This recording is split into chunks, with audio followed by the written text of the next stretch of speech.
Mahkamah Konstitusi mengabulkan uji materi terkait perubahan ambang batas parlemen 4%. Perubahan ini akan diberlakukan di pemilu 2029 mendatang.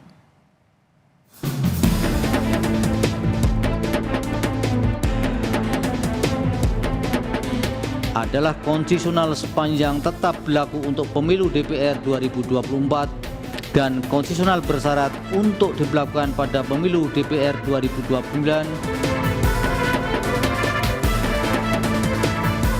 Mahkamah Konstitusi memerintahkan perubahan ambang batas parlemen 4% di Undang-Undang Pemilu. Putusan ini akan mulai diberlakukan pada pemilu 2029 mendatang.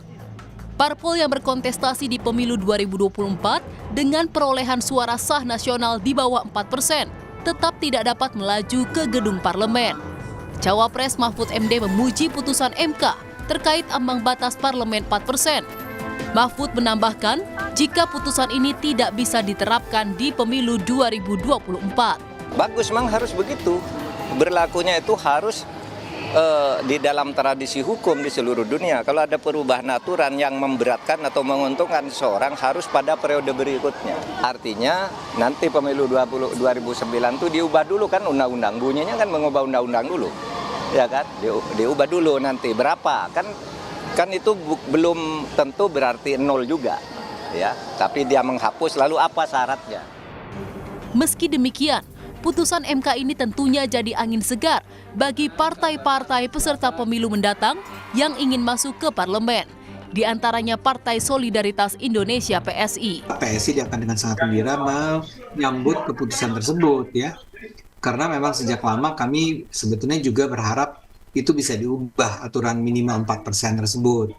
Karena itu menghambat ya, contohnya PSI lah 2019, saya nggak tahu 2024 ini kami akhirnya tidak jadi masuk ke DPR walaupun beberapa kandidat kami memiliki suara yang sangat tinggi ya, hanya karena terhalang oleh aturan 4% tersebut. Sementara Perkumpulan untuk Pemilu dan Demokrasi Perludem sebagai pihak yang mengajukan uji materi menyebut pihaknya tidak meminta ambang batas parlemen ditiadakan.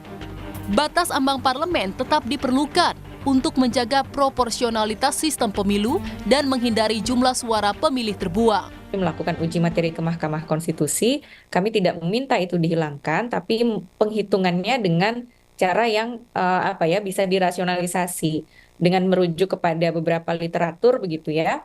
Nah, sebetulnya kalau ditanya angkanya berapa, itu akan sangat tergantung dari berapa jumlah daerah pemilihan yang ada di dalam pemilu itu, dan berapa juga jumlah kursinya. Jadi kalau misalnya nanti untuk 2029 berapa, nah kita masih belum tahu karena kan jumlah dapil pun juga bertambah ya.